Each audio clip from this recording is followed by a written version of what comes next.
5 minutes late. I'm going to call to order this January 23rd meeting of the Town of Corte Madera Planning Commission. Please join me in the Pledge of Allegiance. I pledge allegiance to the flag of the United States of America and to the republic for which it stands, one nation, under God, indivisible, with liberty and justice for all. Thank you. Would you please call the roll? Commissioner Metcalf? Here. Commissioner Bundy? Here. Commissioner Chase? Here. Commissioner Friedman? Commissioner Lee? Here.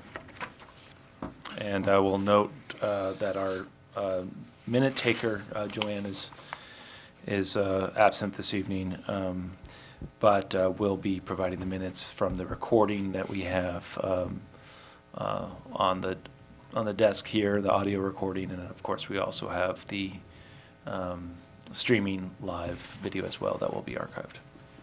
All the more reason to speak into the microphone, right? Correct. Thank you. With that said, is there anyone in the room tonight that would like to comment on something that is not on the agenda tonight? If so, you may step forward to the microphone. It is the public comment section, but I don't think we have any takers tonight. So, yeah, do a bed check on Jane.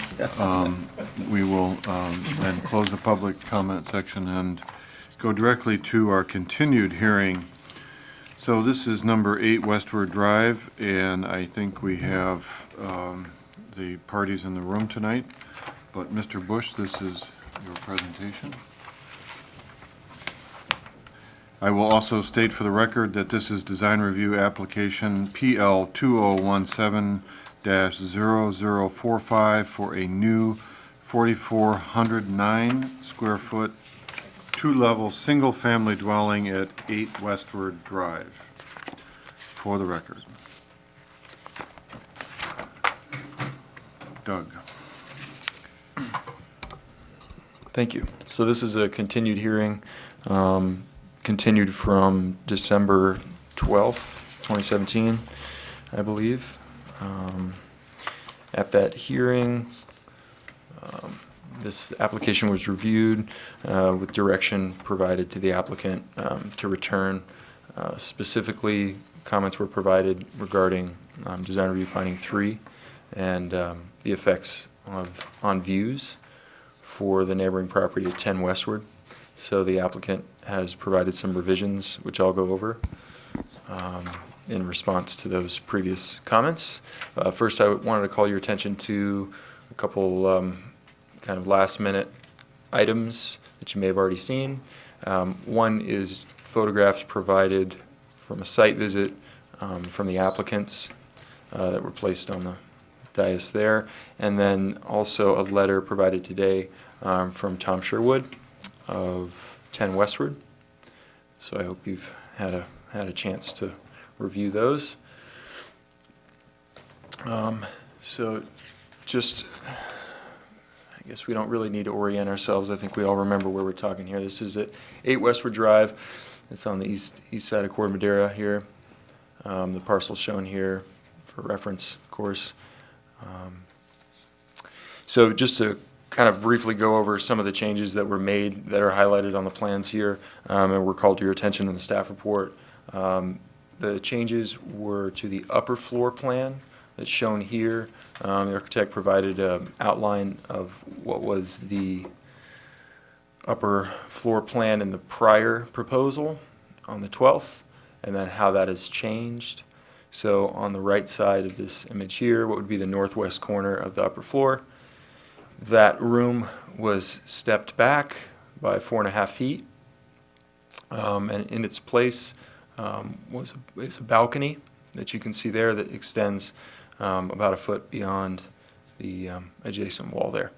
The other change is that the southwestern wall, or the top left of this, was extended 2 feet out to the west that you can see here. Those same changes are represented on this north elevation.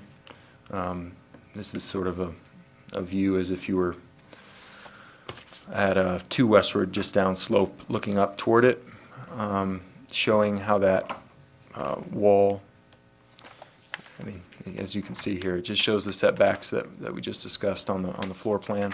It shows that area of the balcony that extends beyond that wall now, as well as the change to the roof line. A little difficult to see here, but it's also shown in your plans, of course.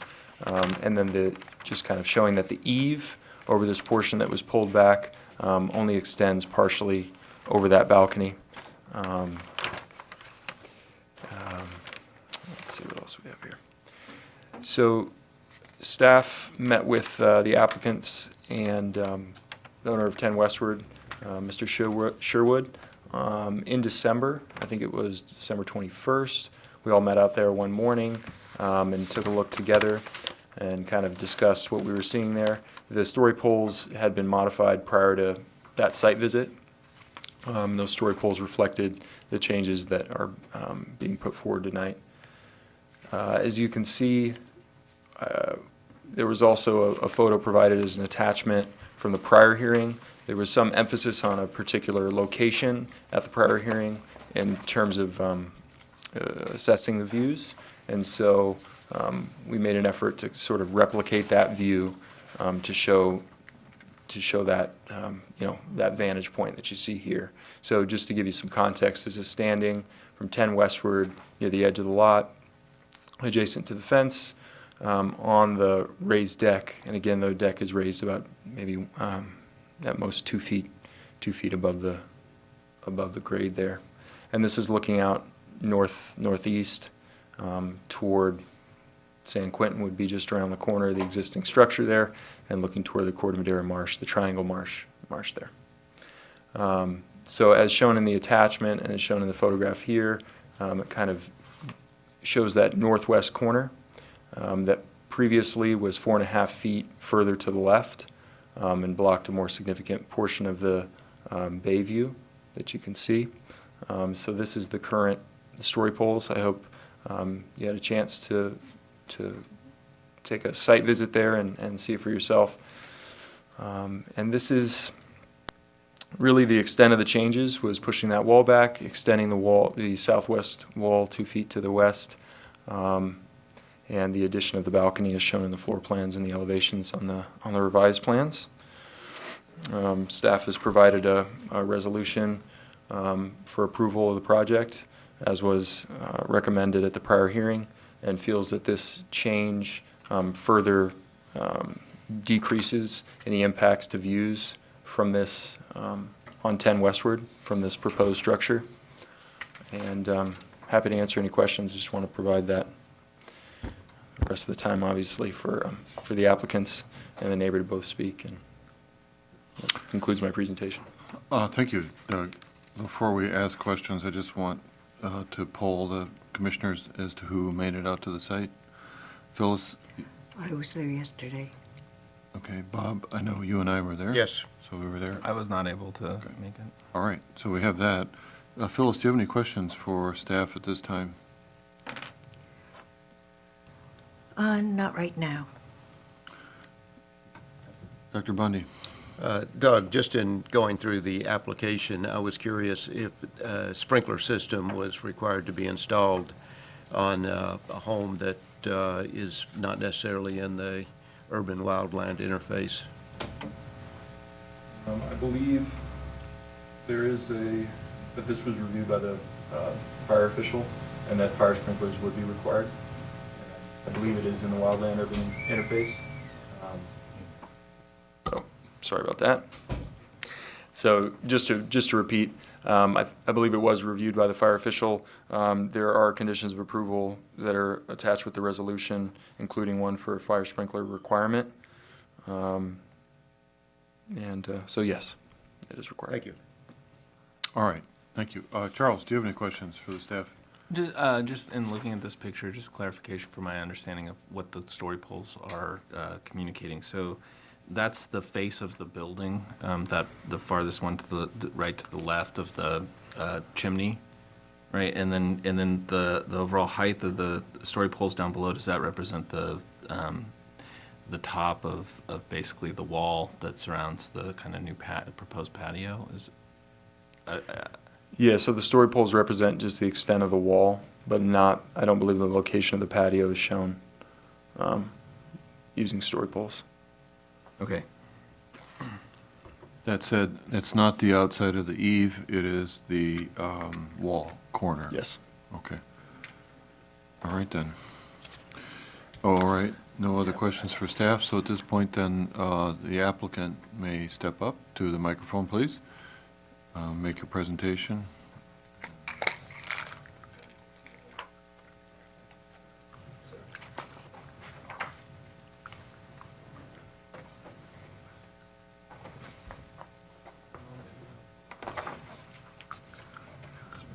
This is where, this is the old photograph of where it is now.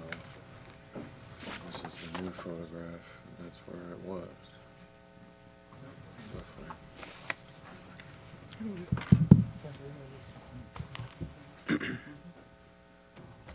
Good evening.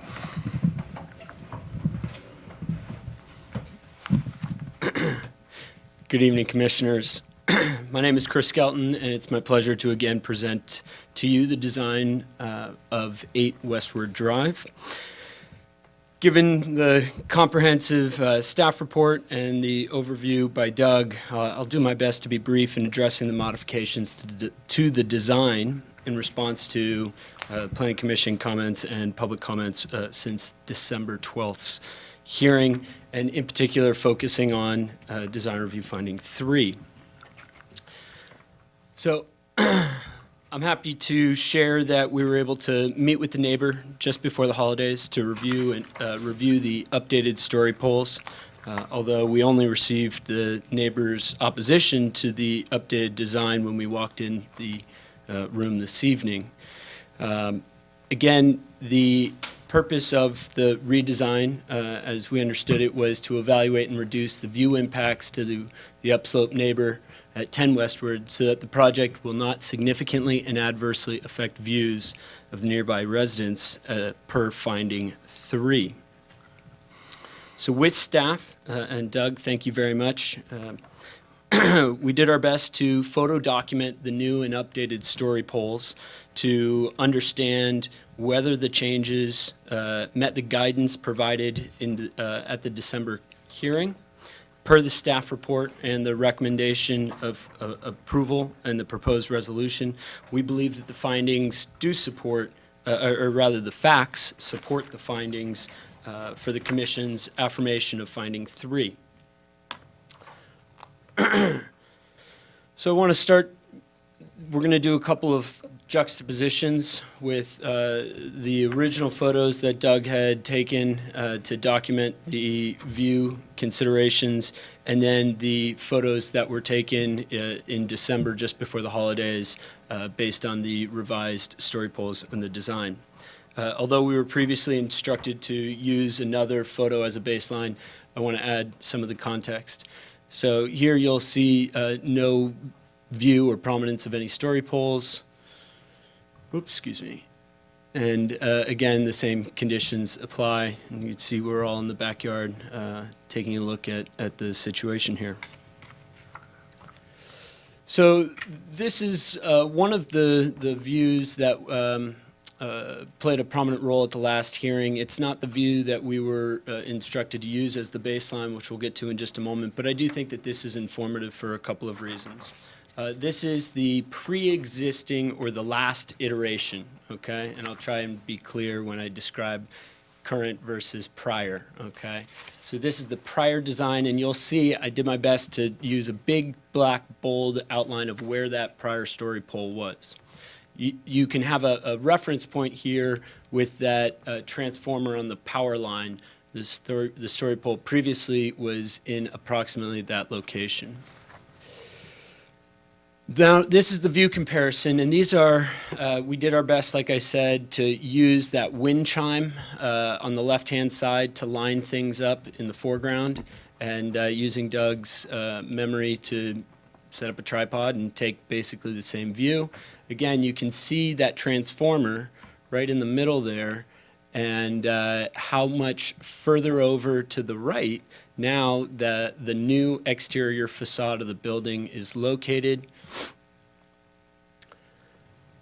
So evaluating views, and this came from the prior staff report but was reincorporated per the current staff report, that Westward Drive homes, they're not really designated as taking advantage of the views based on the overall pattern of development and the orientation. The other piece of information, and the reason why I think it's relevant to highlight it here, is that it finds its way into the footnote in the opposition letter on your dais this evening, is staff's done a really good job of evaluating and qualifying the views. And again, referring back to the staff report, it says that views are from the rear patio. They're visible only from a very limited portion of the yard, only when standing, and the primary viewer is standing on the raised patio, looking out in that direction across 8 Westward Drive.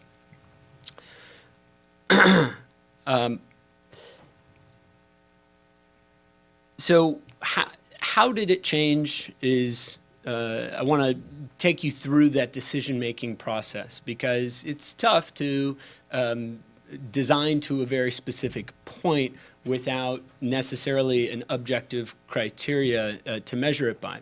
So this line hopefully tells an important story for you. At the prior hearing, one of the pieces of information we heard was that that southwestern bedroom corner was not a significant view impact. And so that created somewhat of a pivot point in trying to evaluate how to adjust the plans going forward. Other feedback that we received included pulling that northwestern bedroom wall back approximately 50%. Other evaluative criteria was aim for the chimney, and then in trying to piece together a lot of these suggestions, one of the things that we discovered was there was a very specific view angle where the changes to the northwestern bedroom no longer accomplished a meaningful view reduction because of I call it the interim bedroom, or the next bedroom in between the master and the northwest corner. And so you'll see that that's where the line ends up crossing on all 3 of these exterior points to form a view angle.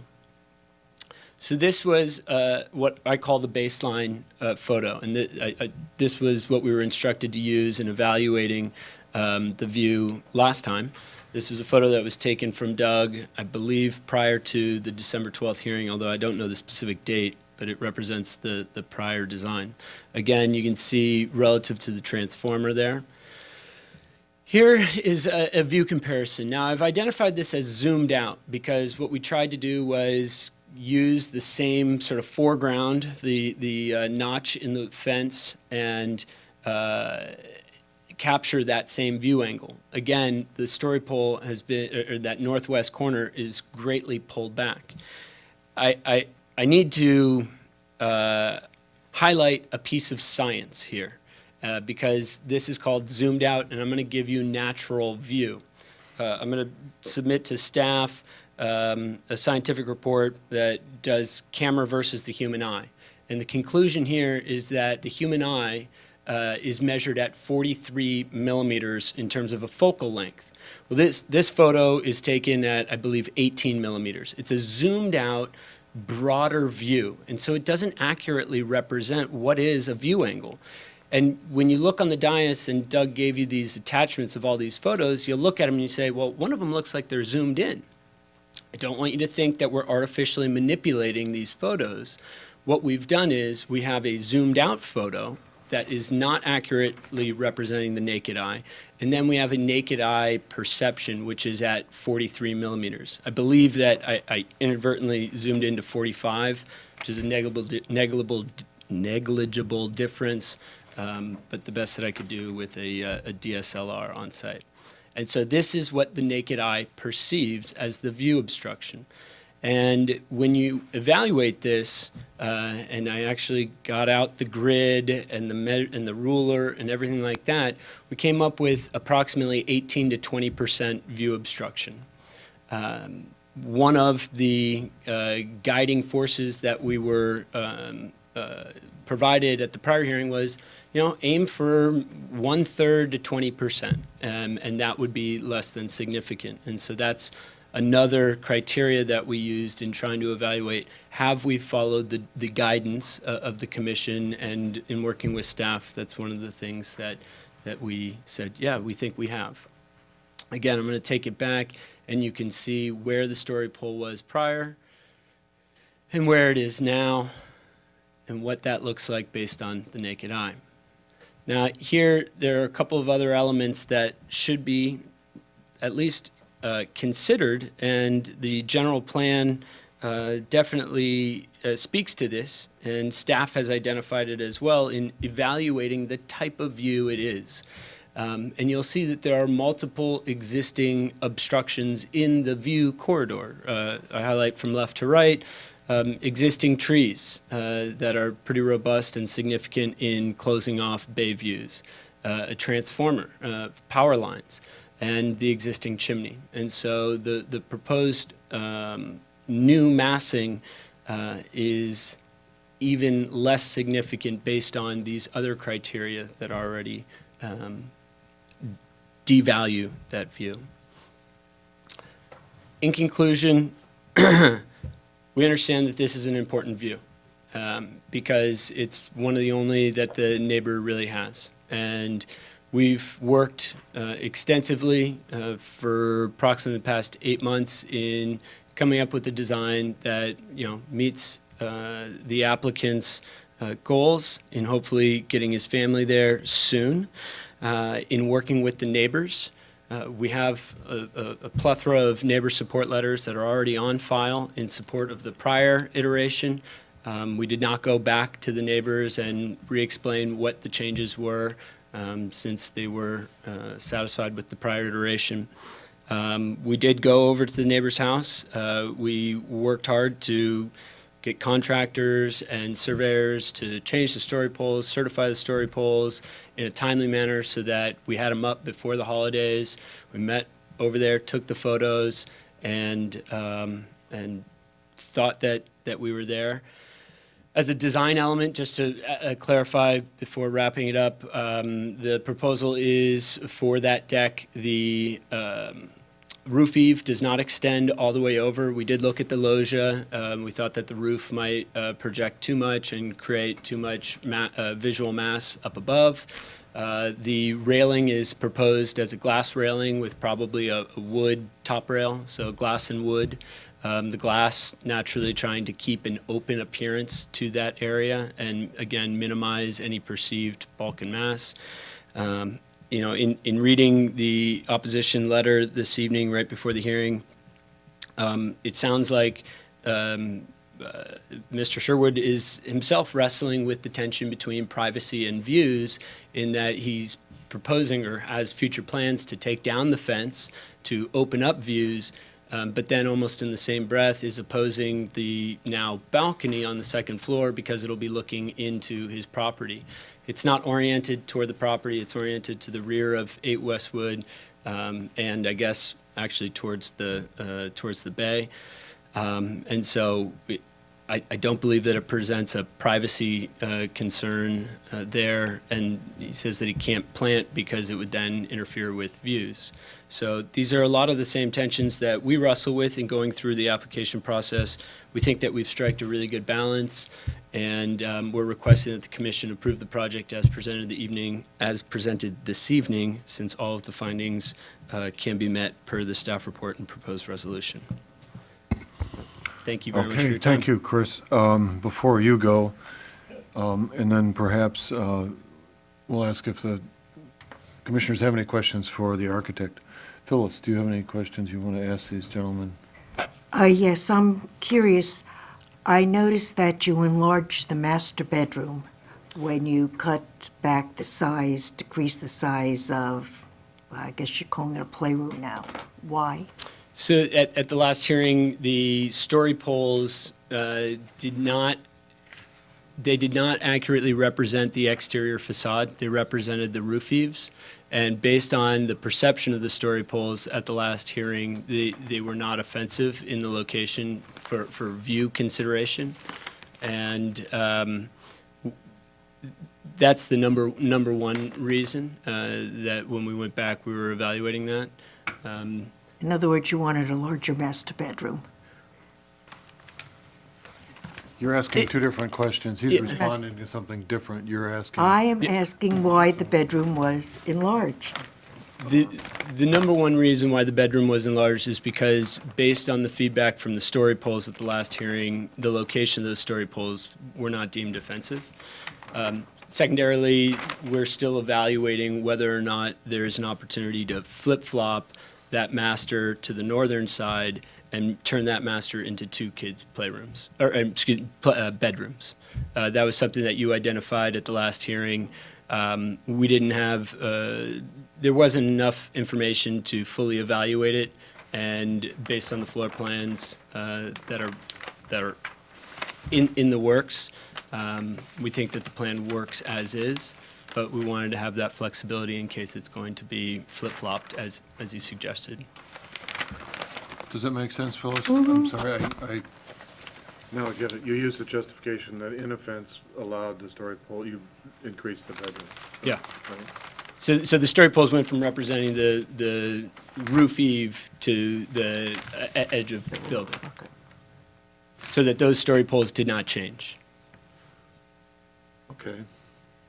That's it? Anything else for you? No. Okay. Dr. Bundy? Yeah, Chris, how far out does the eave extend over the deck? 2 feet. Okay, The eave is consistently 2 feet. okay.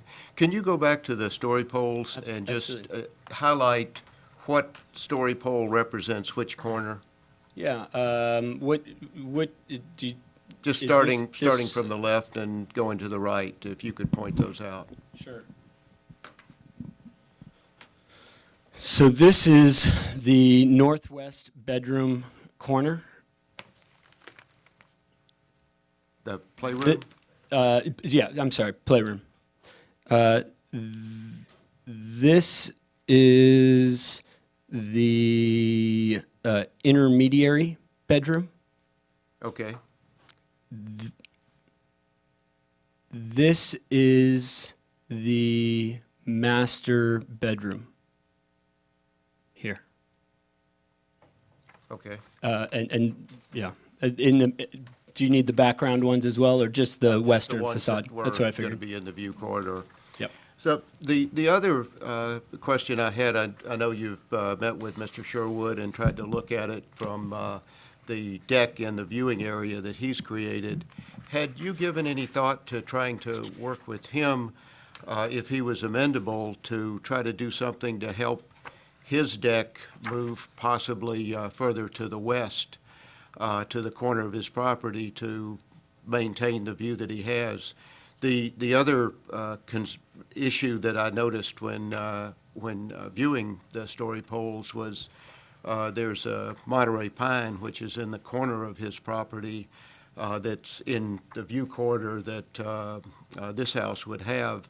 It looks unhealthy and looks like it should come down before a new house is built. Was there any thought to looking at those two issues? There was thought given to it. I will say quite candidly, I made the mistake a long while ago of presupposing that I or someone that I represented could influence or do something on somebody else's property, and it proved to be a very unfortunate presumption and actually ostracized us and the parties. Since then, I've never taken the liberty to suggest that we should be able to do something on somebody else's property, even if it comes from, I mean, obviously a heartfelt and good place. Sometimes intentions are misinterpreted. I have seen, I've been back there. I've seen the deck and the improvements. I know that there's electrical outlets serving that deck, and there are also some minor retaining walls that support it. And so I don't know the scope of work that Mr. Sherwood would be interested or willing to, frankly, put up with in exchange for preserving or maintaining the same or similar view corridor. You know, that was never presented as an option, and I never inquired or asked about it. Certainly. That's a hope of neighborhood relations that we might strive for. Absolutely. But that would be a presumption that both parties would be able to throw that on the table for discussion. It's not a part of our ability to do that. Of course. But one would hope that the neighbors could say, you know, what can you do for me? So that sometimes is a little outside our realm. Charles, you have any questions for these gentlemen? I don't have any questions. I do have one for you about the landscape plan. And in the latest plan set, I think it's the last page of the plans, or the second to third last, page 1 of the landscape plan. As I look at it, it looks like the symbols for what I presume are arbutus or acer, I'm not sure what it is, that is planted along the retaining wall and above the retaining wall. Yes. Hey, you got a different plan than we have. So that's a nicer plan.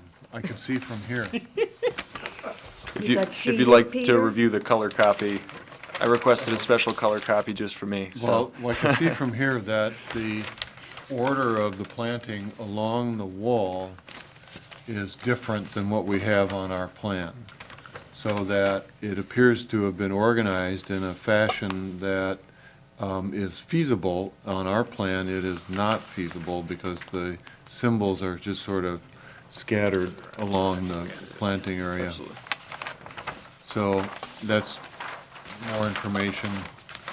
And I just want to clarify for what it is then, that is along that wall and on that slope, the beginning of the slope there.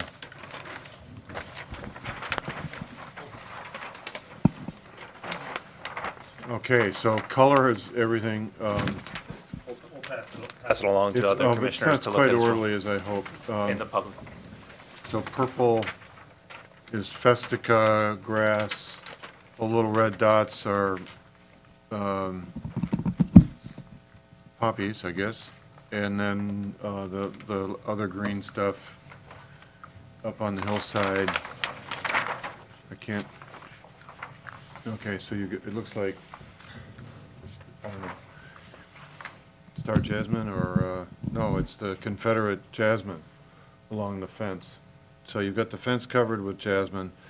So my question then is, nothing is growing tall along that fence line.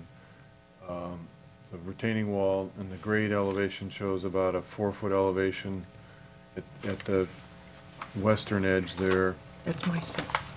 Sure. 3 feet at the back. And then you've got just low planting on that slope, and then you're putting a wood fence in there. There's no section in the drawings or an elevation of that property line, but nothing is growing there to grow up and screen the house at this point. Correct. And part of that was a very conscious effort because of, like I said, the tension that we've been struggling with was, do you plant a robust evergreen, you know, English laurels or podocarpus or something that's going to grow 15, 20 feet and then climb up and crawl up into that view corridor, or do you keep it low level and more or less a green screen? That's why we believe the jasmine was an appropriate planting selection. You know, that's something, I mean, absolutely, as we're installing plantings, after the building goes up and if the neighbor says, geez, you know, it feels like a blank slate all of a sudden because we don't have any windows over there, it'd be really nice to get something in there, you know. Well, to that point then, would the applicant be amenable to putting in something that would grow to block the roof of the house and maintain the elevation of that planting in perpetuity? Another learning lesson for me, actually, more recently, in perpetuity and landscape plans are really dangerous combinations because landscaping naturally has a limited shelf life. But it becomes a part of, it runs with the title of the land, and it becomes something there that the applicant would have to preserve the view of that planting. It's that simple. It's not, we condition that way and it has to stay that way. And it's his responsibility to maintain it as such. And if he doesn't, then whoever owns the 10 Westward can then say, hey, you're abrogating the agreement that you have on your title. So, Yeah. that rides with it. It's not difficult. I think that the town already has in place tools to take care of that, specifically a view and tree section in the municipal code that actually speaks directly to that point in not letting plantings encroach into, I think they actually, I'm drawing a blank if they use primary view corridors or not, but significant view corridors. And so I would say that there are already tools in place to address that, and it's not necessary to incorporate an additional mechanism for that. All right, we'll take that under advisement. So, does anybody else from the applicant want to speak to us tonight? Doesn't look that way. So, Thank you. all right, no further Appreciate questions for this gentleman from the commissioners? No, all right. So, Mr. Sherwood, this is public comment section. We are opening it up to public comment. You are On the clock. the sole commenter, even though you are probably limited legally by our planning commission guidelines to be 3 minutes. I'll give you a little latitude here, so. Thank you, and I'll do my best to stick within the 3 minutes. I'm sure everybody has application fatigue at this point. I know I certainly do.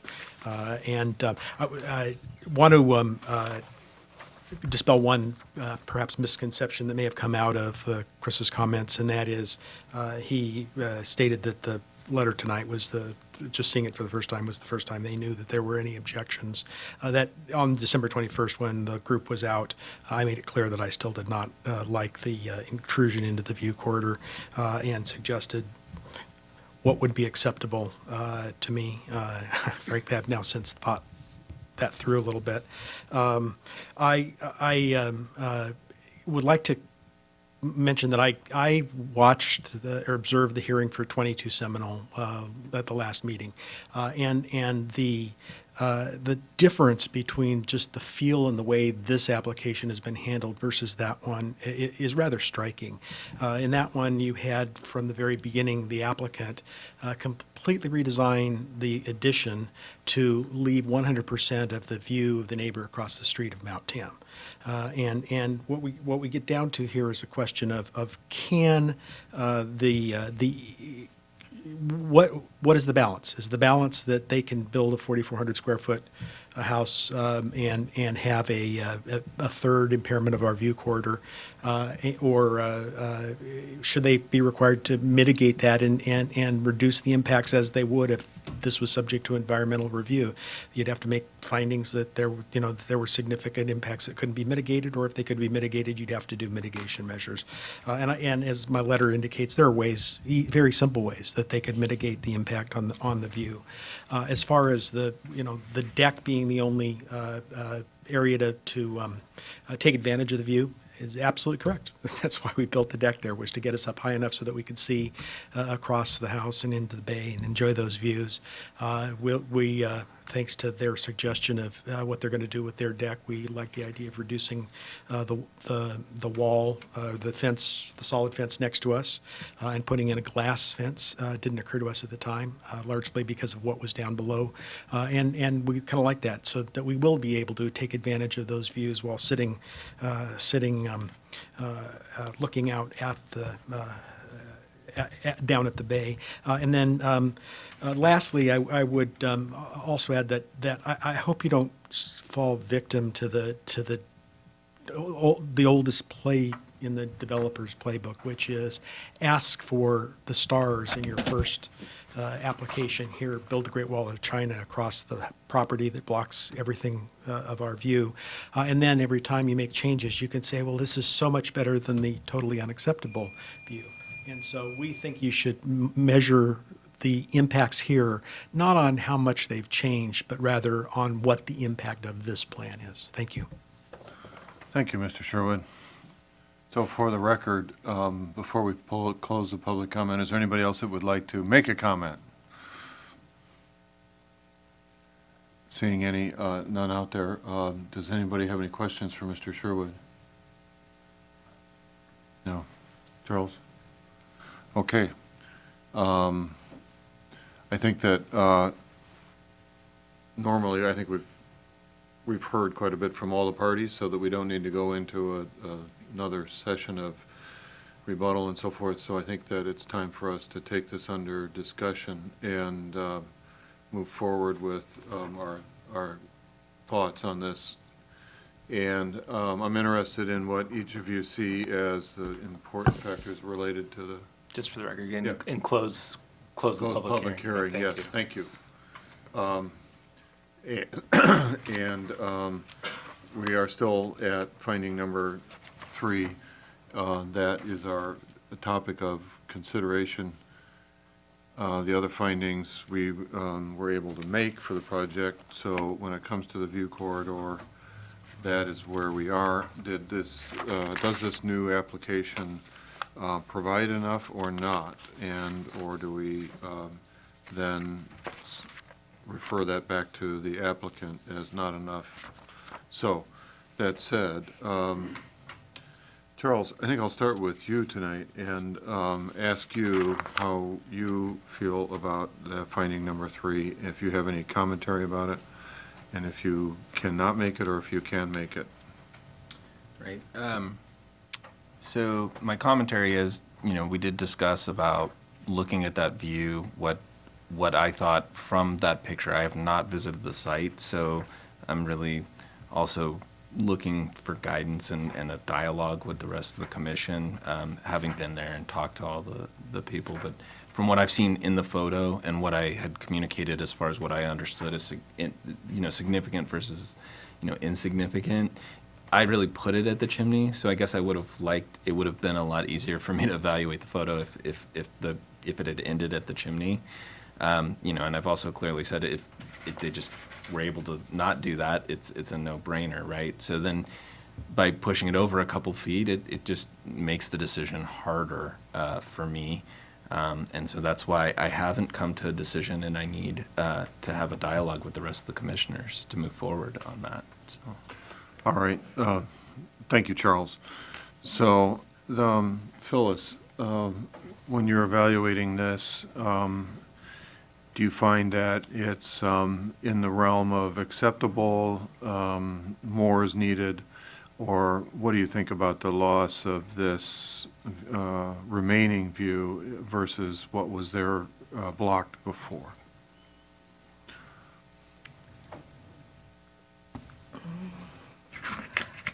I think progress has been made. As a matter of fact, to use Mr. Sherwood's words, significant progress. One thing I would like to determine, looking at this to be sure I am evaluating this, the black line, that represents, Just between us, yeah. What? Right. It's only I- internal discussion, so. like, the black line that represents as far as the deck comes out. That is not, or is that the wall? To Doug, yeah. So that was provided by the applicant. If you'd like, we can use that as a reference, but I can show you the kind of unmodified photo that staff's provided, just to provide. Right. But what I'm asking is whether it's the story pole or the black line, does it represent the actual, the Doug fullness confirmed of where the earlier. deck comes and not just the solid wall of the playroom in quotes? So that's the wall, not the deck. That is the wall. So That's the the wall. deck is going to be coming out another, would you go back to the other picture? 4 with the block? feet 6 inches. It'll be out another 4 feet 6. Beyond 4 foot, it's actually more like 5, because the 4'6" is to where the old perimeter of the building was, so. No, the picture, the So one that you pre- had up when I asked the question. That was provided by the applicant? Yeah. Yes, please. That one. There's a line. a Well, red one line, like that. Maybe the red line. So it looks like the line is outlining where the story pole is, just to highlight it. And that story pole does not represent the extent of the deck, it represents the wall. And so there would be a guardrail around that deck that has to come up a minimum of 42 inches, I think by building code. So, but it's Um, going to come out another 4.5 feet or close to 5 beyond that. feet beyond that. That's what I Yes. was trying to clarify, whether it was But it's the not. wall of the exterior wall of the house or the deck. Thank you. But by elevation reckoning, looking at it, it might be as high, but probably not as the chimney. It's not certainly as high as the black line, right? So it's much lower. Yeah. Right, I see that top wood that they were talking about, kind of right at that, the land mass, right, basically the wetland mass, kind of is where I would understand it to come up to. So go back to that photo you just had, or that drawing you just had, Doug. The elevation? The elevation, yeah. So there, when you look at the railing height, it is just above the peak of the roof in straight-on elevation. If you're looking down from above, that's a different story, but it looks like it's about 1/3 of the elevation between the second floor datum line is on the left, and then the corner of the building is about 2 more times that elevation. So when you're looking at the black line representing the corner of the building in that photograph, the lowest third of it, yeah, so it wouldn't come up to the level of the chimney. I'm not sure it would do anything but block the grass in that photo. That would be my assessment of the height of that railing, roughly, from this vantage point. You know what I'm saying? Yes, Yeah. no, I appreciate that explanation. And Commissioner Metcalf, there's also a 2-foot eave, remember, as well, that would extend up the top. Above, Okay, right. just to clarify. But it would be open. Correct. I mean, No, I there's just gonna want to be a make sure we get the floor full with a picture. railing you can see through, and then the eave. It's not solid from, All right, so that's kind of your thought right now. We'll come back to you. I just, I have something else I want to bring up as a general issue after hearing your thoughts. I'd like to hear what some of the others have to say. It's a difficult decision to make, to evaluate. I don't think with views you can evaluate in percentages. It depends upon if you're standing more to the left or to the right, and I think it's a very difficult balance and judgment to make, and that's why I want to be sure I understood what that line was. Because it does make a difference if it's the deck or if it's the exterior wall of the house. Even though the open deck certainly is an improvement over having the room extend another 4.5, 5 feet, whatever the measurement is. Okay? All right, Dr. Bundy. Yeah, when we discussed what we thought would be less than significant, my thought was 15% or less. And I still see this playroom wall as creating significant obstruction on the view, and I really can't make the finding for that. Okay. I'm of the position that the improvement is significant, And yet, while I wish they had reconfigured it, I think that the property owner has some right to build this. The greater question that I wanted to bring up was this concept of using more of the lot for FAR, right, and working on the ground floor. I don't think that this design, as it stands now, would work, but, you know, would we stand behind an encouragement to keep more of this floor plan on one floor rather than going on a second floor? Given the lot, given what they're trying to do with the backyard, et cetera. It's brought up by the neighbor, it's been brought up on other projects that the lot can have greater coverage. So here we are with someone who wants to make a backyard back there. If they were to put another element on the ground floor, it would impact what they have for a backyard. So, with that said, is that a viable concept at this point after the applicant has made 2 attempts to create a view corridor and it's still not quite there? I'm asking you guys to chime in on this, whether, you know, resorting to a ground floor coverage is something that we want to throw on the table for this. Bob, do you have any thoughts about that? Yeah, I really didn't have problems with the size of the building, and that we discussed whether it was too large for the lot, too large for the neighborhood, since it would be the most square footage of any home in there, especially the ones that haven't been remodeled, and is slightly bigger than 2 West. And my thought was that horizontal is better, and if you want to do horizontal and the design looks good and it doesn't impact the neighbors, then I'm okay with that. The concern I have is impacting the view, a significant view from the neighbor. By going on a single level, or the view impact that we're talking about?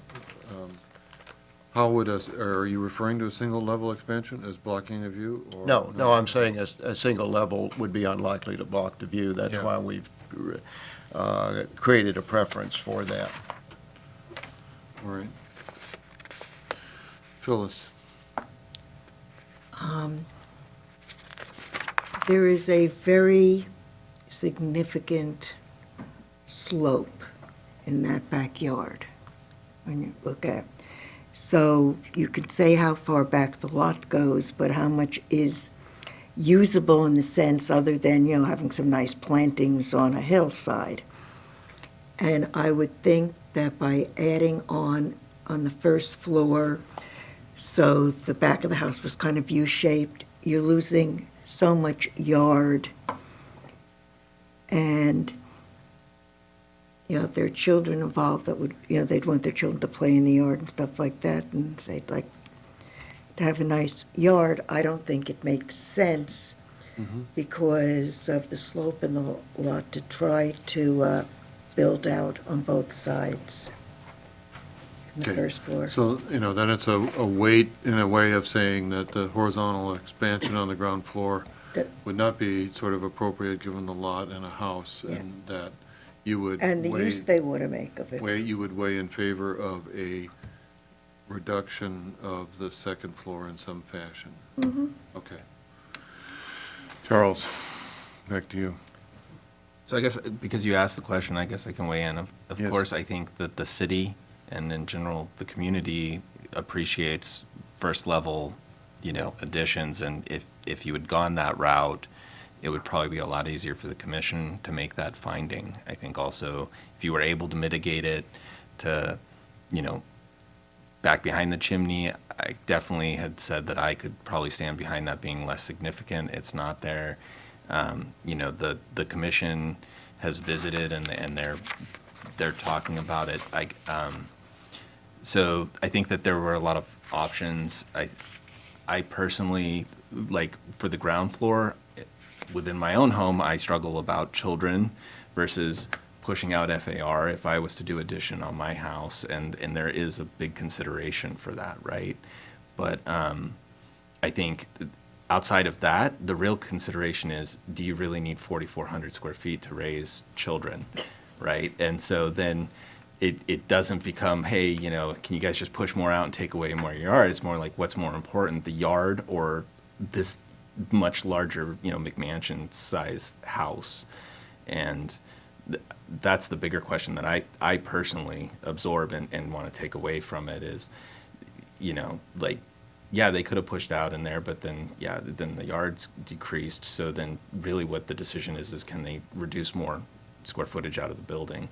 Or, you know, can they reorganize the top floor and just pull, does a non-closeted, non-bedroom playroom really have a square footage requirement that makes it functional, right? And what set that criteria, and why couldn't it pull back a couple more feet? Because I guess when I see it, I see the white pole, and that is at the chimney. This is speaking to my own personal evaluation of what I had talked about before. You know, if they could pull it back another foot or two, I personally could have stood behind it because that's what I had requested before. So, you know, I guess that's how I feel, and that's why it's hard, because it like, you know, basically I warned them about pushing me into a gray area. And it is in that gray area still, and so then that makes it so, you know, can I make the decision? I'm neither here nor there, which means that can I make the finding? No, because I'm not in decision, right? I haven't said no, and I haven't said yes. So it's up to the rest of the commission to weigh in, and that's really where I'm at, and in full disclosure for right now, you know. Okay. So I'm just going to ask you to roll back to the slide with the black line on it. And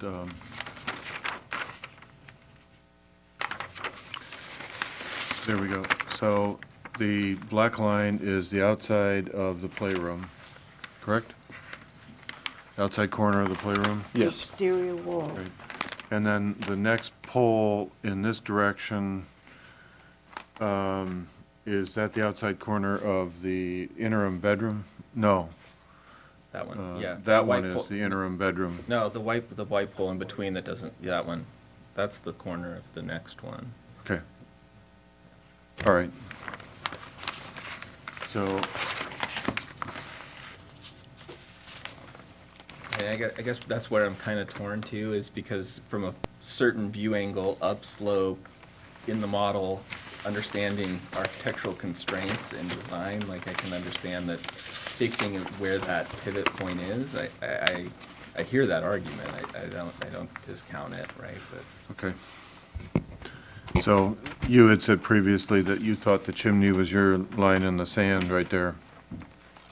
that's because it was already partially obscuring the view of the water, and it was something that All right. associated with the existing house. That was just the criteria in which I evaluated it at the time, and so, you know, I'm building off my argument or understanding of how I wanted to judge it or make a decision.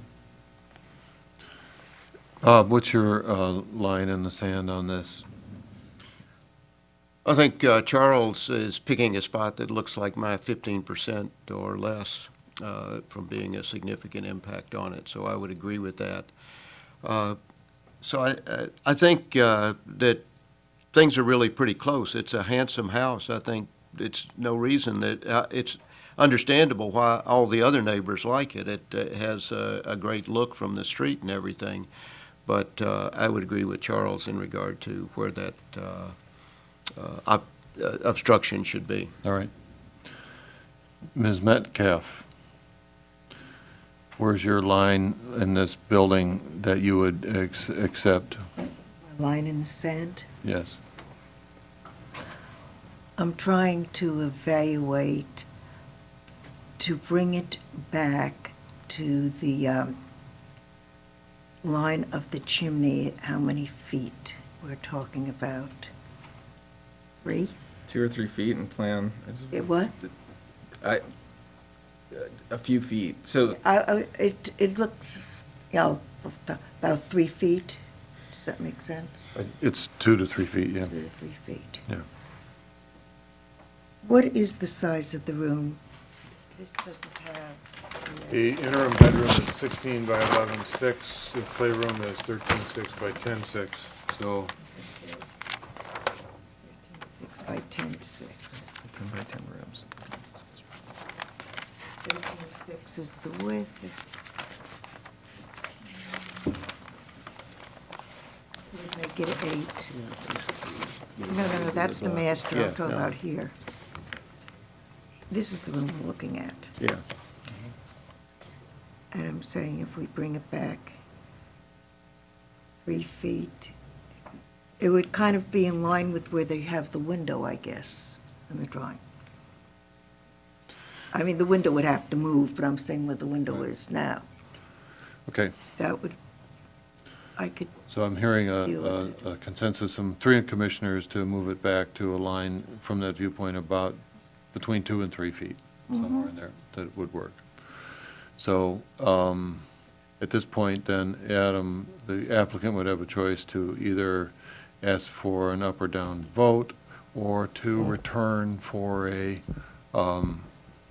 continued hearing, or it's conceivable that we could say, submit a new drawing to the department, and it really should come back before us. It should not be a staff review at that point. So I wouldn't want to put that on staff to approve it. Just Right. from my understanding, we can't do approved as noted, ask them to pull it back 3 feet and then approve it, right? That's my understanding. No, I think I think part of it is we're sort of guessing a little bit. I mean, we're within the realm of 2 to 3 feet. We don't know exactly what that story pole is going to look like, depending on how many, whether it's 2 feet or 3 feet back. I think the direction you've talked about is to the chimney line, or to where that other, in line with the other intermediate bedroom. That would be my thought, looking at that It intermediate depends, obviously, it bedroom line. depends on the view angle. We've tried to take, I think staff has tried to take, in the staff report, similar views or pictures from the same angle. So I'd want to make sure that we have direction on that, but it seems like it's about 2 to 3 feet. We would recommend having them bring it back, provide direction, and either giving them the opportunity to obviously come back and propose another revision to this based on the direction that we're hearing, or allow them to have the commission move forward with their, a proposed vote on this. Right?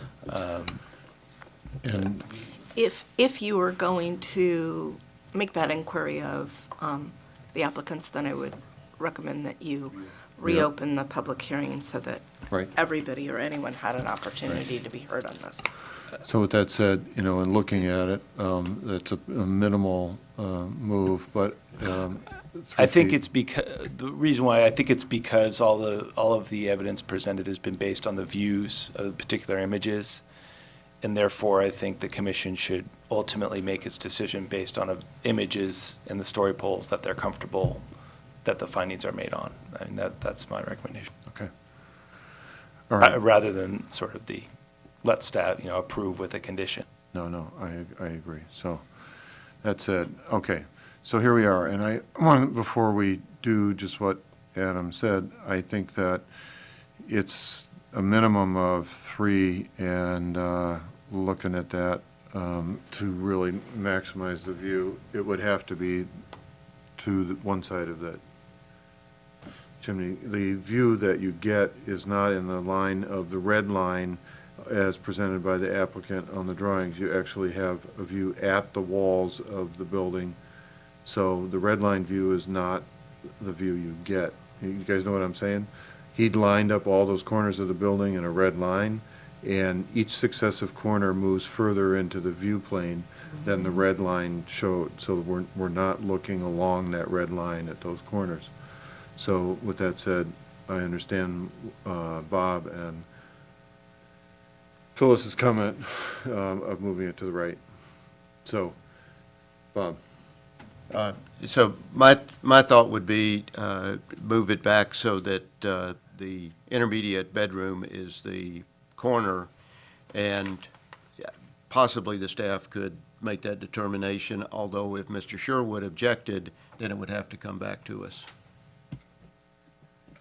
Okay. So, all right, I'm not sure, Bob, which corner you're referring to when you say the bedroom moved back, because that's, No, yeah, I'm saying the intermediate bedroom story pole would be the most. outer limit. Outer limit. That would be Right. the view-defining corner. Okay.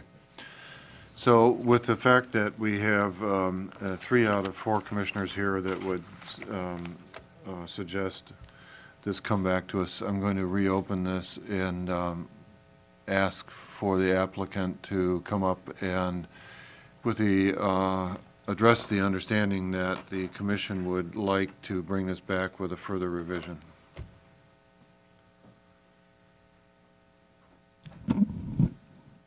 A lot was discussed. I want to see if I and the applicants have a full understanding of what the majority of the commission is saying.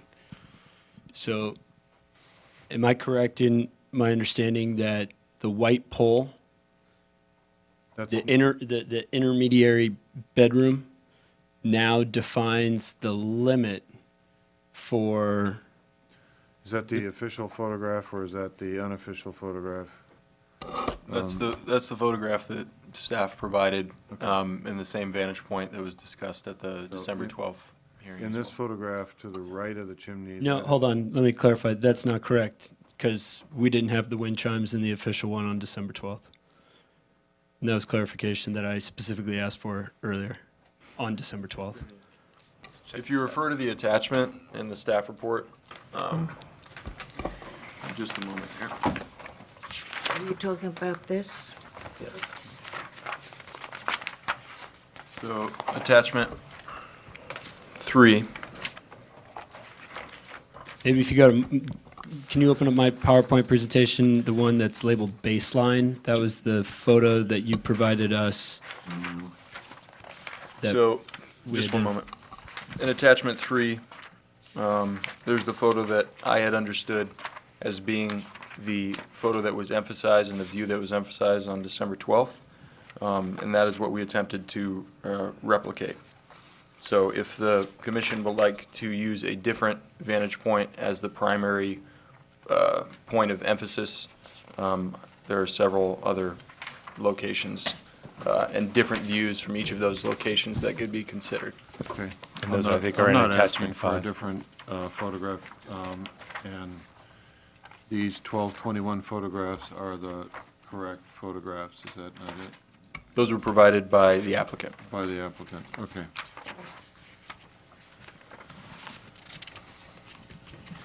Are you looking at those or are you looking at the one in the book from the staff?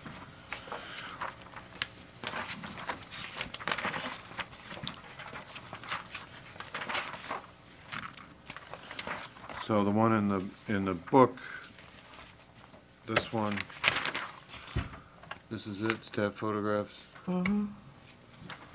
So it shows a further, in fact, I would say that this photograph is the one that matches the staff report.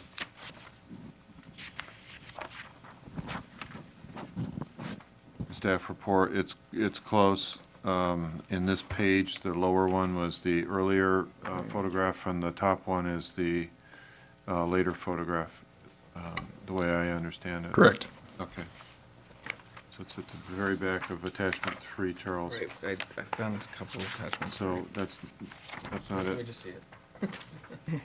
It's the last page of attachment 3. This is why I put tabs on everything. These are the same photos that are included in attachment 3 that are on Okay, the PowerPoint here.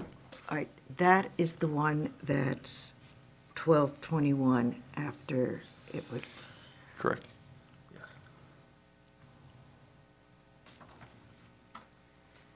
Okay, so that said, let's be clear with everybody.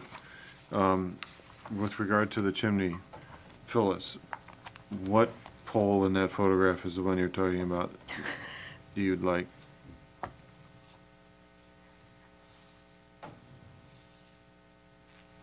I am, so many darn poles. There's one that seems right on line with the chimney, and then there's one that seems another 3-4 feet to the left. Yeah, that one, that's the furthest pole, correct? Correct, that's the extent of what's being Okay. called the playroom. And the pole to the left side of the chimney is, And that one is the intermediate bedroom, as Bob calls it? Yes. and the pole to the right side of That- the chimney is the master bedroom. Well, the one that's to the left of the chimney, Not that it one. looks like it's moving the wall back about 3 feet, which would make it, what, about 8 feet? If the room would be 13 by 8. Well, they then- might have to reconfigure their floor plan or reassess how they go about it, but the Yeah, point at which but, they, yeah. Would bring it back up. back to that point. Yeah, it looks to me about 3 feet, and that's just not Dr. enough. Bundy? How about you? Yes, the pole that's on the left side of the chimney. That's the one. And Charles? Yeah, that's the pole that I definitely, if you'd hit that target this time, I would make the findings, and I guess that's why I'm Okay. just a little sad. And I would agree with that. So that's where we are. That line, that location, as it's plotted by the story poles on the house, is the one that the commission is saying they would like it pulled back to. So I don't know what that means for the process for the applicant, but that's what we're asking for at this point. Peter? Yes. If I may. And we were talking about it as the exterior wall. Right. There can be a balcony or deck, whatever you want to call it, further Right. out. So that's a vertical wall line. It's a vertical exterior wall. So I guess I would like to also state that, that's the criteria in which we would judge it if they basically pull it back, right? But if they redo the interior, then, that's the one criteria for the view, right? But if other massing changes and stuff happen as far as the outline, then it all comes Right. back up for review, and we no longer have that one kind of criteria that we're evaluating It against. is the So it's just line- a caution. It is a line that for vertical building corner, that's where we would call it. So they know where that is in their plan. And the other massing would not be as impactful in my judgment, Right, but So- all I'm saying is Yeah. if it's truly for approval, they do that one move, but as Phyllis pointed out, if the master bedroom changes configuration, the story poles and other parts of the project move, Right. we, We would be reviewing the entire thing, yes. Yeah. So, there you have it. You can continue it to a date uncertain, a date certain, or agree to make the changes or disagree to make the changes. Again, just so I'm clear, because now we have an objective standard on what is approvable, is the commission prepared to make the findings subject to a condition of approval that northwestern story pole be moved so that it is in line with that story pole that's been marked, and effectively, the pole will now be located directly in that line? Right, we're saying that we would approve it as such, given that it's a change in plans and a change in other elements of the building. Can we commit to that? We say that is a line for that bulk. I don't know what else might move as a piece of that per Charles's comment. So, yes, but I'm Well, not I'm going wondering, can we wrap it up tonight as a condition of approval and then get started on structural engineering and prepare for building permit so that hopefully we can start building the home in April? Or if it has to come back, I mean, you saw it took 6 weeks, almost 7 weeks to get back here. We're looking at more or less March and, continued uncertainty. And even though we think we have certainty, if we have certainty tonight, that's why they allow for conditions of approval. This would be one of them. Okay. So before we answer that, I'm going to ask Mr. Sherwood to step up to the microphone.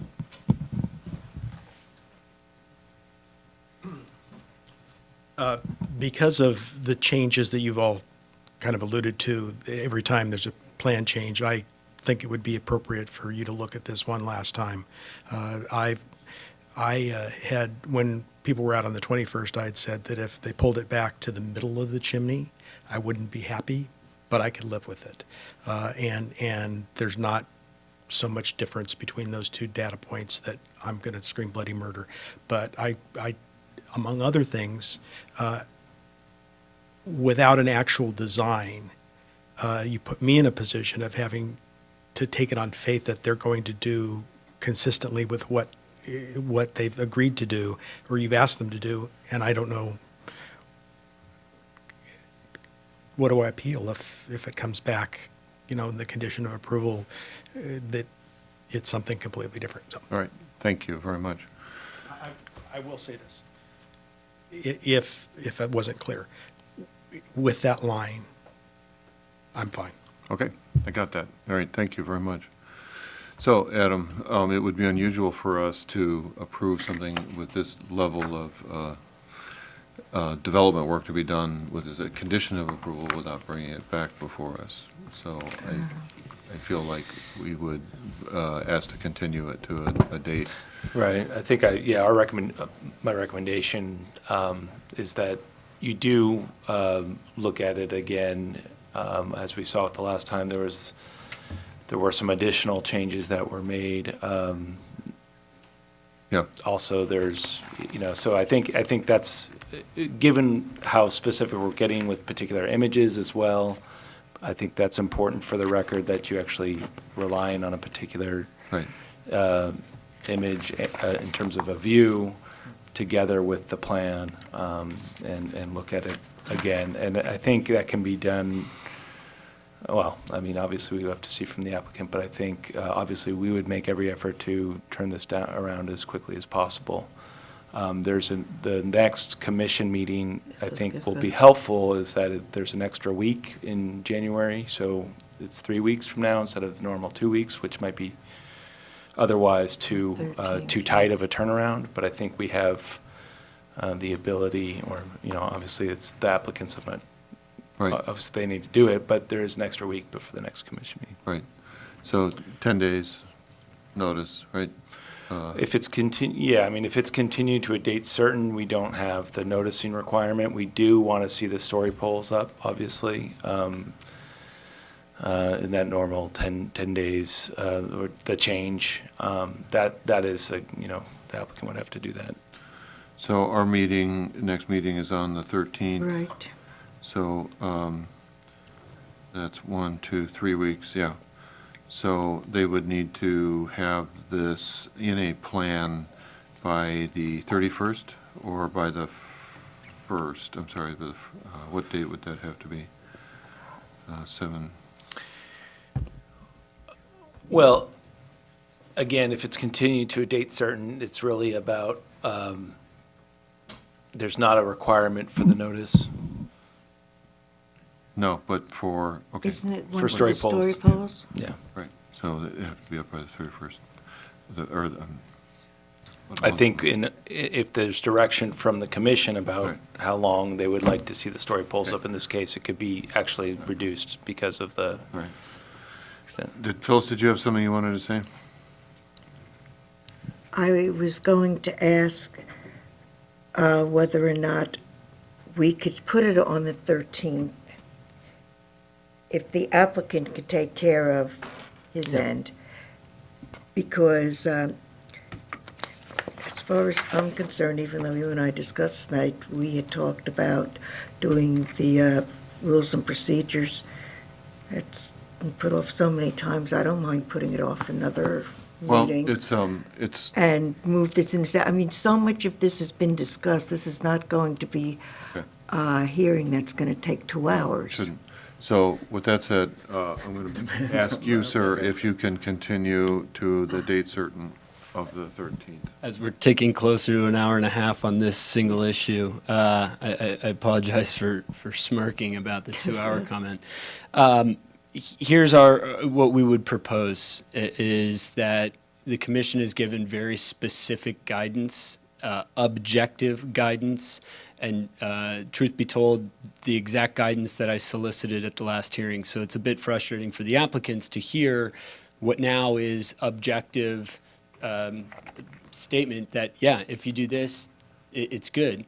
You've also heard from the one opponent to the project that, yeah, if you do this, it's good. And so my proposal is that you approve the plans tonight as conditioned that northwestern story pole be moved back in line, that story pole will be moved back in consultation with the neighbor within the next 10 days. And if that's not appropriate or is not deemed successful with the neighbor, then the neighbor has every right to appeal the project to the council. And I'd be willing to go on record and give the neighbor an additional 3 days to file an appeal, so that it's not 10 days, it's 13 days, or whatever gets them to the end of the next week, to show that we're continuing to work with the neighbor and the commission. I also, I have to share a bit of frustration that this is not the photo that we agreed to in December. And I went back and actually looked at the December audio in preparation for this hearing because I wanted to make sure that we were using the same baseline and the right baseline. This is the one with the wind chime. The one that we agreed to was without. And the other point of frustration is that these view angles are very, very difficult to recapture because I didn't take the first baseline. Staff can't replicate it. I've provided evidence in the record of what is the naked eye. This is not a naked eye photo, and we did give you naked eye photos that quantifies the impact on views. And then the third point, which has been brought up by the commissioners and by staff, is if you are here, your view angle drastically is different than if you are one step this way. And so it seems like this is such an area of precision that when there is no objective standard and you are using your gut, and just like I believe it's Justice Stewart in the 60s said about hardcore porn, he knows it when he sees it, this is one that if you don't know it, if it's not really hitting you in the face that this is hardcore porn, that this is significant and adverse, then it can't be. And I do totally agree with Charles. If you can't make the finding, but if you're on the fence about the finding, then that's a negative. That's a nay vote. But in this case, the finding is significant and adverse. And so I ask you, is it significant and adverse? Is it hardcore porn? Do you know it when you see it? And no one has stood up and said, yeah, this is significant and adverse. Everyone's been a little bit on the fence. Is it the 50% pullback? Is it 20% to 1/3? We went through that exercise and we really tried diligently to do it. So I hope that the commission can approve the project as designed with the condition that the applicant pull back that northwest corner wall so that it is in line per this photo with the chimney and the intermediary northwestern bedroom corner wall. We'll do that in the next 10 days in consultation with Mr. Sherwood, and like I said, we'll extend an offer for him to appeal to the end of the following week, whatever that is. All right, so what I've said is that we don't want to just go ahead and approve it conditionally because we don't know what the architecture will look like after it's moved. The application needs to reflect the move, the floor plan needs to reflect it. It needs to be something that is evidentiary, that we have it in front of us as what it is. The 13th is a time frame in which you can accomplish all that or not. It's up to you. We can take a motion here. I can ask for a motion here to continue to a date certain, and that you will do that, have the floor plan adjusted and the pole adjusted, and live with that, or not. And that's where I think the commission is right now, is to just say, that's the date certain, whether it's objective, subjective, and so forth. Everybody's uncomfortable and does not want to approve it as it is, so that's clear. And we're asking for a move of that building corner, and you can say whatever you want to about our reluctance or so forth. It is an impact to the neighbor, it's clear to us, and we want that to be done. So that's what you're hearing, is the commission to say, move it back to that point, provide the evidence in plan and on the site, and we'll bring it back before us on that date certain and approve it. In the meantime, there's plenty of other things that an applicant can do. I'm saying we'll approve it if there's nothing else that becomes untoward or problematic. I don't know what may happen in the architecture. Things morph, they become something different.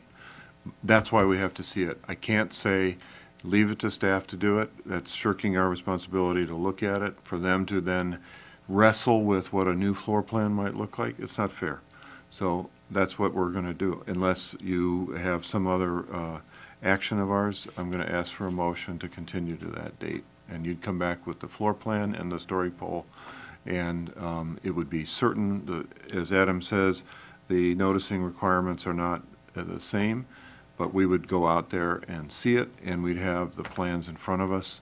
And if nothing is significant, it's a pass situation. It'll pass the grade. So that's where it stands. So if you don't have any other response to that, I know what you're asking, but the commission is not biased to give that to you tonight, so we'll do a date certain motion of the 13th.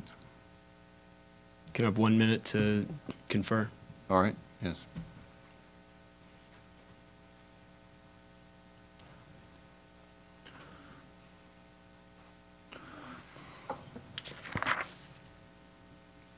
While we wait, I report a different Supreme Court Justice, Paul Stewart, said, instead of going about what you have the right to do the right thing. Would help. Good thought. It's one of my favorite quotes from the Supreme Court. I think you ever think about that. We could have the right to do certain things, but why not do the right thing to try to make things so everybody could work with it? I have one point of clarification in terms of revising or adjusting the story poles, and I look to staff as well, excuse me. The certification process, we've been through it, I believe, 3 times now. It's proven to be quite costly, and every next hearing is additional expense throughout this entire process.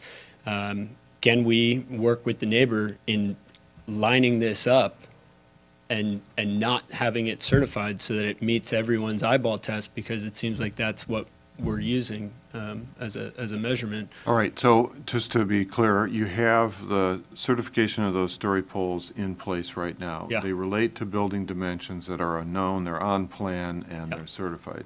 Yeah. And I'm looking at Adam here, if a qualified tradesperson goes up there and measures off of those story poles and plants that flag in a place based on that, it seems to me that that would probably be pretty adequate to achieve a new location. I don't think you need to go out there and have the guy write the letter and charge you that money. Yeah. But the evidence of the current building dimensions is there in place. Yeah. And it would be recorded. Not that staff would go up on the roof on a ladder and measure that, but then when the photographs are taken, it is what it is. The floor plan will show what it's moved, and We're going to make sure that we're working with Mr. Sherwood, and he's going to watch what happens so that he's comfortable with how things are shifting. I mean, we're not going to grab all the story poles and rearrange them. No, and Working it's- with one story pole. it's not that, but your floor plan has to change somehow, and it has to be represented by moving that pole up there, and that's a simple tape measure and marking a spot in orange paint on the roof from where it is now, and then somehow that floor plan has to reflect what that change is. I don't know what that will do to the floor plan. So Effectively pull it back that's- approximately That's 3 fine. feet. So I think if staff is willing to just accept that, then that's good Adam is direction. nodding assent to that somebody can create a new building corner and adjust the flags without getting the surveyor out there to plot it on the rooftop. Yeah. Okay, yeah, then I guess we'll take, we'll accept a continuance date certain, defer to staff on the timing, February 13th, is that right? Yeah. All right, thank you. Thank you. We'll close the public hearing then, and I will ask for a motion as such to continue this with that adjustment. I move to go to a date certain for design review application PL-2017-0045 for a new 4,000-plus square foot, two-level, single-family dwelling at 8 Westward Drive. Thank you. Is there a second for this? Second. All right. Commissioner Bundy? Aye. Commissioner Lee? Aye. Vice Chair Metcalf? Aye. Chairman Chase? Yeah, okay, thank you, gentlemen. We'll close this item out and take a 5 to 10 minute break. Thank you. Thank you. All right, we're back on here. Let's go forward with the smaller portion of this meeting. So commissioners, to report on the last city council meeting, please. Yeah, the last city council meeting of 1/16 of this month was relatively short agenda. The only item that I thought was of particular interest was Todd Cusimano's presentation of a proposal to extend the half-cent sales tax. And the rationale being that it had been very useful. We still have a lot of expenses, infrastructure issues, and other expenses, and that the current half-cent sales tax is pretty much in line with other Marin County towns and cities. There was also a discussion about the storm drain tax, which is $600,000 a year. It's a parcel tax. It expires in 2023. There's going to be need for flood infrastructure after that. That's a 2/3 vote pass, whereas a general sales tax is 50 plus 1 currently. That could change. But that was the key presentation and discussion. Okay, that's important, and we have the town newsletter came out, and Todd wanted us to be aware of it. Planning Department, does it receive any funding from that half cent? No. Not that I'm aware. Yeah, right. All right, I think really we'll keep it lean and mean. Adam, what is your reporting? What do you want to tell us about?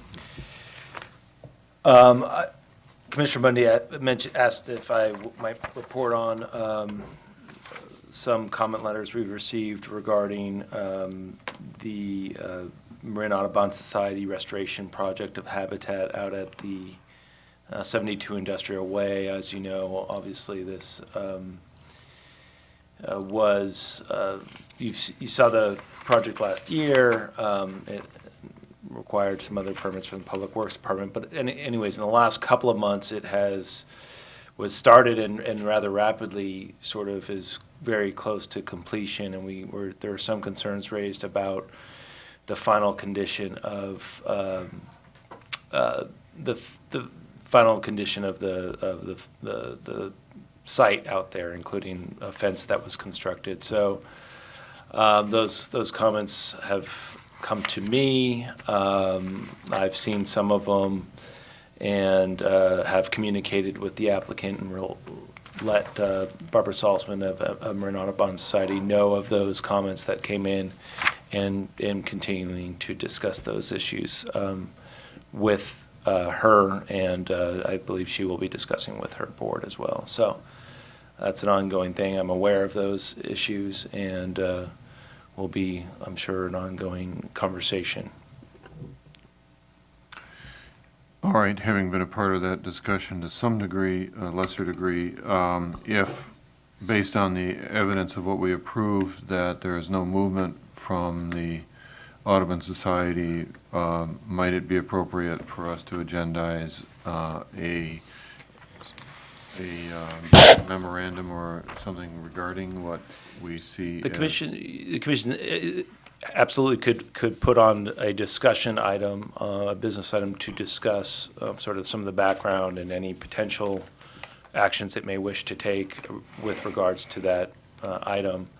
I will say that, just for, the commission, just to remind the commission what they looked at and what the council ultimately looked at from a land use side was really a zoning amendment and a general plan amendment. And so those are map changes. Those don't come with any site plan, any sort of conditions. Obviously, information was presented, but those are strictly map changes. Got it. So Okay. discretion is not, that may not be in our purview. Right. Okay. And then I just noticed for the next agenda is 406 Manzanita. Right. 109 Golden Hind. Are those still on the, I see the flag story poles are up.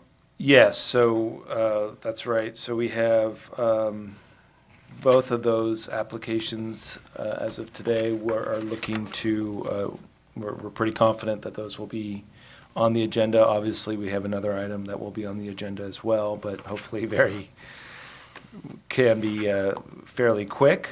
I think we will take Commissioner Metcalf's suggestion that we agendize the Planning Commission rules and procedures, which I apologize for not having on here as the tentative agenda item, but we'll put those on for the 23rd, just because we're getting a little bit crowded here, and we may need some time just to sort of Yeah. explain the different colors.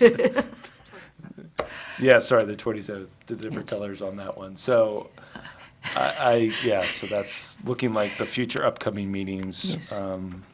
We'll have those I on. want witnesses to the fact that you promised, after we get this approved by the council, we're going to get clean copies that are all going to be white paper with black colored fonts, because we are running out of colors to show the changes each time. And Adam and I spent an hour and a half trying to figure out, well, which date was that, which date was that? So he promised me I that. promise.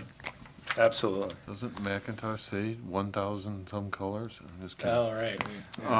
So, Mr. Bush, are you handling these items next week or next meeting? Yes. And there are story poles up, as Adam mentioned, for both of those projects. There's still, there's some time before the hearing, and I don't want to get into too much detail on either one of them, but they have story poles up, and you'll get more information on those. But if, at this kind of early date, if you want to go by there, if you have any questions on them, or if you want to see plans earlier than normal, I'm only feel asking free to this, reach out. and Judith may chastise me, but are the neighbors in communication with this at all? Are they? Yeah, in both cases, yeah, maybe not too much detail here, but in both cases, we always encourage applicants from early on, even prior to applying, to reach out to adjacent neighbors. That's actually a requirement on the checklist. So they've both done that, and they're in, yeah. And one other note about scheduling, we're also at the town council on February 6th, we'll be hearing the appeal for the 22 Seminole Drive, or at least it's tentatively scheduled at this point for that date. Okay, so I'll be attending that one. Okay. Oh, we'll probably all be So, there. yeah, I hadn't See how heard they that handle until it. that it was appealed till, Just now. yeah, so, unfortunate, okay. My only question about the story polls, so those applications, are they online, and so therefore the renderings and plans are available? No. So No. due to my schedule, to really get there and view it, the plans are good, but also if there's any renderings or elevations that help me understand the story polls and more developed, if I could get a digital copy of those, so that when I do the site visit, I can look at it, that would be very helpful if Yeah. that can happen. Yeah, absolutely. We can try to get digital copies as a kind of way to get plans out for you a little early. Absolutely. Right. Phyllis? Before I forget, Phil was giving us a choice of the half size of the full-size plans. Can we have those options again in the future, please? It's really much Sure. easier if we're not looking for detail to use the half-size. No, please, ones. yeah, let us know if you have any preferences regarding the plan sets and sizes. We're happy to, Half size are better and cheaper to print color for the applicant, so Yeah. you tend to get color, like I would prefer to see little and color if Yeah. that helps with material analysis for like the design reviews and stuff. okay. Okay, motion to adjourn? So moved. Second. There are minutes, I'm sorry.